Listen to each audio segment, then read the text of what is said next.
महाराष्ट्र विधानसभा हक्कभंग प्रकरणी पाठवलेल्या नोटीसमध्ये सुप्रीम कोर्टाने पत्रकार अर्णव गोसावींना दिलासा मिळाला आहे। हक्कभंग प्रकरणी अर्णव गोसावी यांना अटक न करण्याचे आदेश दिल्यामुळे त्यांना दिलासा मिळाला आहे। कोर्टाने विधानसभा सचिवांना फटकारला आहे, तसेच न्यायालयाने करण्यात नोटीसही पाठवली आहे।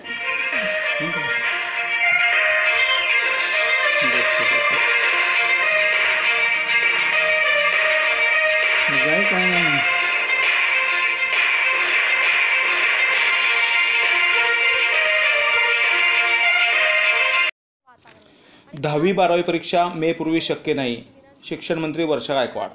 इयत्ता 10वी आणि 12वी परीक्षा मे पूर्वी शक्य अजिबात नाही, कारण आता मुलांची मानसिक स्थिती ठीक नसल्यामुळे 23 नोव्हेंबरपासून शाळा सुरू करण्याची तसेच मेमध्ये परीक्षा घेता येईल। त्यामुळे विद्यार्थ्यांची मानसिकता पण ठीक असेल, त्यामुळे त्यांनी ही परीक्षा मे पूर्वी शक्य नाही असे सांगितले आहे।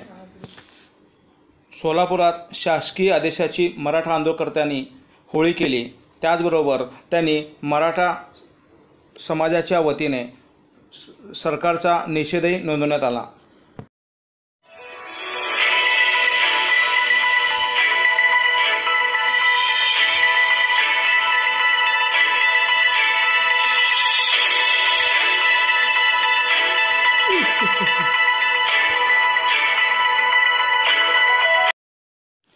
अखेर सिद्धेश्वर कारखान्याच्या चिमणीबाबत जिल्हाधिकारी यांचे घुमचाव।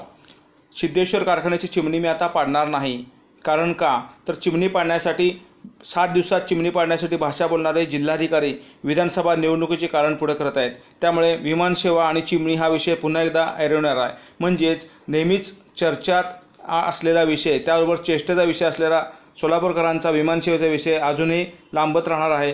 हे सर्व सोलापूरकरांना नवीन नाही आहे।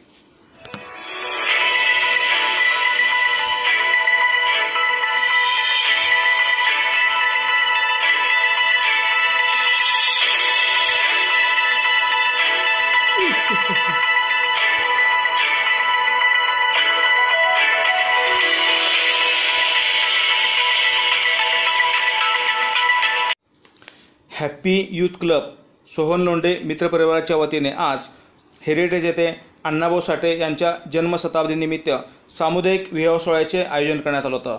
या विवाह सोहळ्यामध्ये 6 जोडप्यांनी भाग घेतला होता।